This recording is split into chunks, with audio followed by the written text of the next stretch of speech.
Hello friends, welcome to AJ classes. So guys, चलिए start करते हैं कि relation between focal length and radius of curvature of spherical mirror. यानी इसका मतलब ये हुआ कि दर्पण की वक्रता, त्रिज्या तथा फोकस दूरी में हम लोग संबंध, उनके रिलेशन के बारे में, फोकल लेंथ और उसके रेडियस ऑफ कर्वेचर के बारे में के बीच हम लोग रिलेशन क्या होता है, उनके बीच क्या संबंध होता है, इनके बारे में डिस्कशन करेंगे। हम आपको कोई मिरर देते हैं, अब इसका जो फोकल लेंथ एफ है और रेडियस ऑफ कर्वेचर जो है आर है, तो फोकल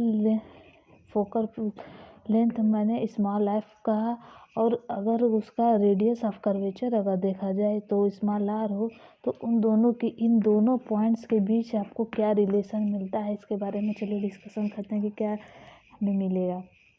सबसे पहले, जब दर्पण का द्वारक मतलब अपर्चर, मतलब M1 और M2 जो पॉइंट है वो वक्रता त्रिज्या की अपेक्षा छोटा हो, यानी जो M1 M2 है ये वक्रता त्रिज्या की छोटा हो, लेस हो, तो जब फोकस दूरी F और वक्रता त्रिज्या R की आधी होती है, मतलब फोकस दूरी F और वक्रता त्रिज्या R जो है R के आधी होता है, मतलब F इक्वल टू जो होगा R/2 होगा।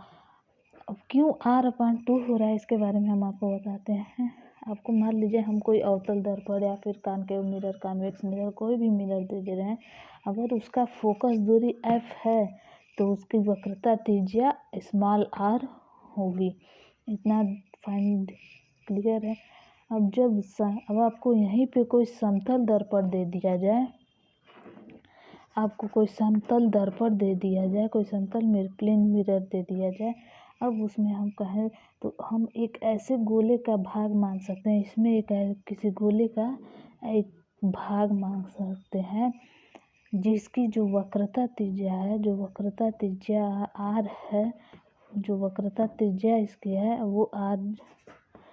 वो इनफाइनाइट है।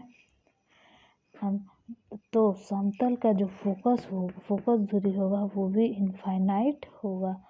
ये था रिलेशन की फोकल लेंथ एफ और radius of curvature small R के बीच रिलेशन था। अगर आपको क्वेश्चन के थ्रू भी अगर हम देखे जाए, आपको बहुत ही अच्छे न्यूमेरिकल भी इसमें आते हैं, एक नंबर के ये क्वेश्चन पूछे जाते हैं कि फोकस, आपको मान लीजिए आपको कोई मिरर हमने दिया है, उसका रेडियस आपको दे दिया जाए 5 है, मान लीजिए इसका रेडियस 4 है, इस मिरर का रेडियस 4 है, तो आपको इसका फोकस निकालना है, तो कैसे निकालेंगे।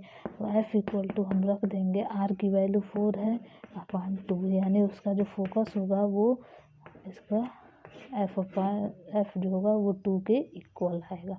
तो इस तरह से न्यूमेरिकल भी बनता है इस पे। तो आज के लिए इतना ही, कल फिर मिलते हैं एक नए टॉपिक के साथ।